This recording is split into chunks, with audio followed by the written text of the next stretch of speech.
Do you have a lot of history with New York City? Yeah, it's a place that I have a love-hate relationship with. Being from New England, I've absolutely hated New York for the majority of my life. I hate the weather. I'm not a big fan of the majority of the people, but I love wrestling here in the Melrose Ballroom. 2 years ago, I won the Battle Riot here, 2019 Battle Riot. I was able to defend my MLW title here in the past. So This is one of my favorite places, not only as a city to wrestle, but like as a venue here in the ballroom. So. Absolutely. So a lot of people like yourself feel that New England is superior. But can you tell me why it is that it's superior besides Tom Brady? I mean, we were the first ones there. I mean, nobody goes, hey, look at Thanksgiving. The Pilgrims and the Native Americans were hanging out in New York. No. All our history dates back to that area in this country, for better or for worse. And, really, I think what it boils down to is Dunkin' Donuts. It's just, encapsulated, grabbed the attention of everybody across the planet and, put New York on the back burner. And direct flights everywhere at this point? From New York? Or? No, from Boston, because there's a lot of big cities where... Hey, I don't live there. Oh, you don't live there? I don't live there, no. So are you in the 508? That's where I was born, yeah. Okay. Yeah. Fall River, Mass is where I was born. But, no, I don't live there. Come on. Like, these places are a dime a dozen. You can't live in the Northeast and live a happy life. It's miserable here. It costs way too much. The weather sucks. Everybody's angry. I got out of here as quick as I could. That makes a lot of sense. A lot of people feel that way. Every time a winter comes, I go, I'm not going to stay in New York much longer. So your ideal life, besides wrestling, what is it?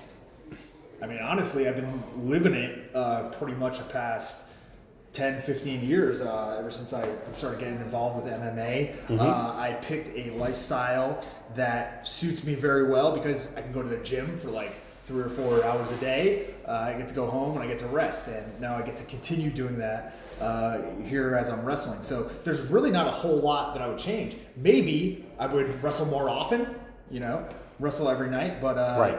Yeah, my ideal day is pretty much what I've been living now. Hit the gym a couple times a day, lift weights, work out for an hour, 2 hours, do some jiu-jitsu, some mixed martial arts, some kickboxing, beat some people up, get it done. And are there acting aspirations for you? I ask that because it seems like everybody who's in wrestling and MMA sees themselves as an actor, a podcaster, and writing a memoir. No, I have absolutely.